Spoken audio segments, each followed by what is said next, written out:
Hello and welcome to another web development tutorial on my channel, and in this tutorial what we are going to cover is CSS display properties and many cool stuff of CSS we could do with the display property.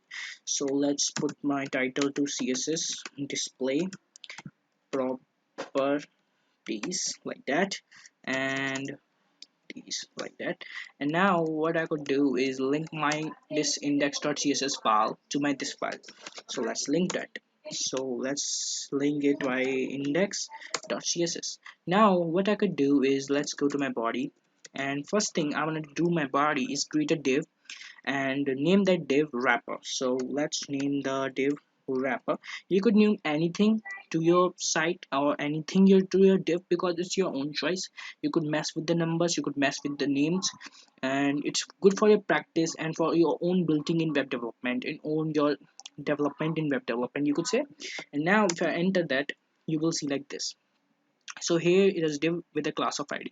So what I could do in the middle of this is let's place some dummy text. So lorem 34, let's say 40 because I want 40 text, and for this long thing I could do all z to wrap them all to my screen. Then other thing I could do is in my div wrapper, let's control x this and create another div, and let's double this divs. And now let's go to the upper part and control V. So now here we have something like this. Okay, I am using prettier extension which makes my code looks prettier and good for reading, and you could read the code very easily. For that you could download them from the extension panel of Visual Studio Code. And also I've been using live server, so let's open this live server.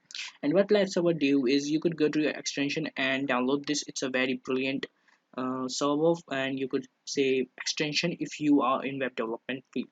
So what it do generally, it's give you a port number or give you a server for your web development site where you could practice with your site. And when you think just like XAMPP, if you use XAMPP you know what I'm talking about.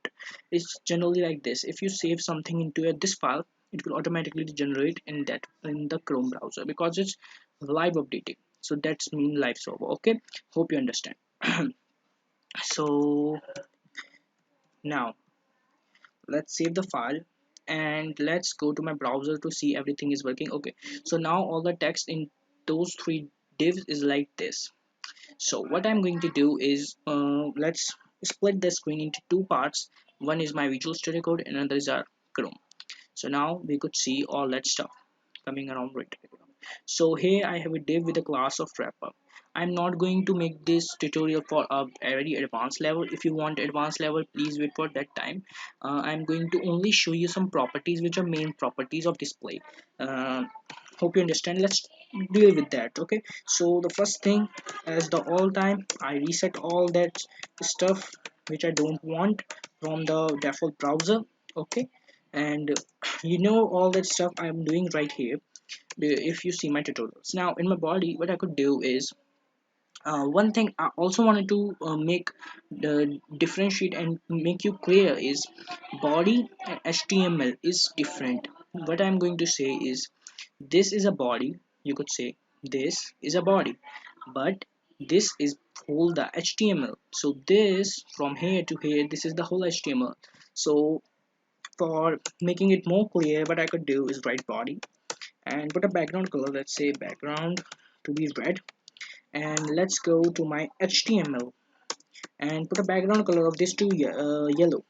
So background color to yellow, just like that. And if I save, so now you could see body is that part which contains some object, and HTML is the whole web page. No matter where the web page goes, the whole body is coming to be HTML. So now if we are talking about HTML, that it mean the whole website. That mean that the place where doesn't have any content, we are talking about that place. So hope you understand. This is only from your general knowledge, and if you go to some interview you could differentiate between HTML and body. Okay, so other thing I'm going to talk about is let's grab the wrapper class we deal with and do something with it. Today we are going to talk about display. So first display I want to talk you about is none. As from the name you could understand, it will delete the whole page. And if you go to your inspector, let's say if I go to my inspector, and if I inspect that place where my that object is, you could see it will be non-existence. The reason why I'm saying that is because it's non-existent. You could see only HTML is whole on the page, because HTML can be there without any object. So that means HTML will be there for without any objects. Okay, you could also see HTML some default property. Okay, so this is HTML properties. Color is black and font is 16 pixel times New Roman. Okay, if you want to change it, you could change by your own. Okay, so now let's go here and give it a display of block or block. So block generally means the default uh, thing. So now we could deal with this like this, and now we have all the HTML. We have one div, we have two div, we have three div, and we could go to both of div by just, let's go to here. Now let's, in my head I have nothing. In my body I have the wrapper class. So now this is the whole wrapper. So what we could do right here is give it a width. So let's say I give it a width of, let's say, 50% of the screen. So it should be on the 50% of the screen, just like you see. But if I now hover over the wrapper class, you could see it will taking the whole space no matter we give a width. So how could we reset that thing? Because if we have another div, let's make that div. Okay, so let's make another div with class of wrapper1. Okay, and let's paste this whole stuff, not this stuff. Let's create a div and place lorem 20, so we could differentiate between them, and control s. So now this is the another div. So let's paste a line breaker. If you don't know line breaker, it's br only. It's break the line or give you a one line space, so just like that. Okay, so what I could do right here is, you could see, if I hover over, let's say, to my wrapper, so you could see it's taking the whole space. So how could I reset that thing? I could give some width to the text only, and to the objects under that div I could not control the div width. So how could I control that? So the way you could control that is, besides of placing like a here block, you could place flex. So what flex do is, generally flex makes your div to certain columns. So what I'm trying to say, let's please hover over that. So for the better explanation, so this is the box. Okay, so why is now taking the whole space? The reason behind this is also, let me first make it block at the point and control s. So now let's go to div, because I placed wrapper. Now you could see here is our div. If in any case I put body, because I have no div covering wrapper, so in the wrapper class all the elements are now block. But this is what it means. Okay, so it's not mean that wrapper is also going to be fixed in that place. So let's paste display to be flex, save that thing, and now display is flex. What that means is, if I now hover, but you could see that uh, div wrapper is only taking the space which he wants. He's not taking the default space, and now the uh, back text of wrapper one is not coming to up apart. And the reason behind this is, generally it's because that it's using wrapper. It's a space right there. It's not reserved for wrapper one. Wrapper takes only that space which we reserve for that. If I increase this by, let's say, 80% and save that, you could see now it's taking 80% space, and it's taking let's 20% of the space. It's not looking that much. Okay, so this is how you could get to that point and deal with that whole stuff. Okay, so let's say we change this to also flex, and let's save that thing. So now you could see the inner of the div, which we in the div, in the wrapper class, the div are going to affect, not the wrapper class is going to be affect. If we want wrapper class to have display flex property, we could only deal with that by placing another div to div wrapper class and wrapper one class. This is the only way. And the another not good way is body. We don't use have use the body, because in body not only the wrapper or wrapper one class is going to be handled. There are many other classes. When we make a page, there are thousands, not thousands, sorry, 50s of divs, and we don't want all of them to be flex. Some of them we want block also. So this is all that. Okay, so now we've placed flags. So could we change this to like in a row? Here we could see they are in columns, so how could we uh, change them? So we could write flex direction, and we could do, see now we have some options. I could do column, save that thing, and now they are in columns, and now we got the column. We could also do, let's say, column reverse, so it will reverse the last one is going to be upper part, and just like that, you understand, it's a common thing. Okay, so this is about display flags. These are the two main properties of display flags. Okay, I'm not going to dive on display flags. It's a very big topic and a very interesting topic, but I'm not going to dive on it at this point, because I want you all to be some basic of CSS. After that we could deal with that stuff also, but firstly let's deal with only and only two basic CSS, from which we could make a normal page, and we could make some you could say some confidence in ourselves that we are doing something just like that. And I'm going to make another tutorial for flags and other main topics like display grid. It's the other main topic, display grid. And let's change this to like this, and now you could see it's like display grid. So what it do is it creates a display of grid. So now there is a display grid. So if I now hover over them, so now you could see it's a grid type. I could also change this to grid template. So now you could say grid template, column and row. So how could I deal with that?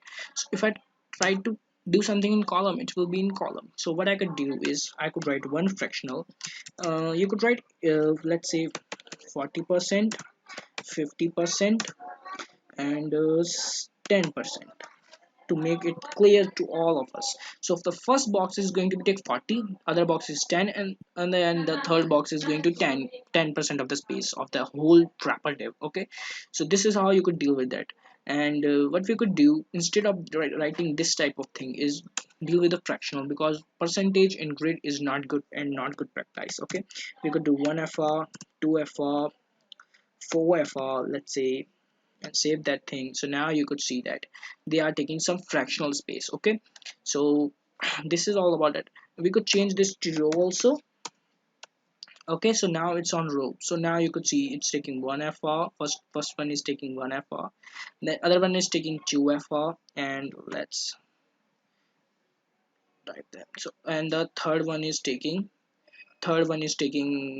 4 fr. So this is how we could deal with grid template columns.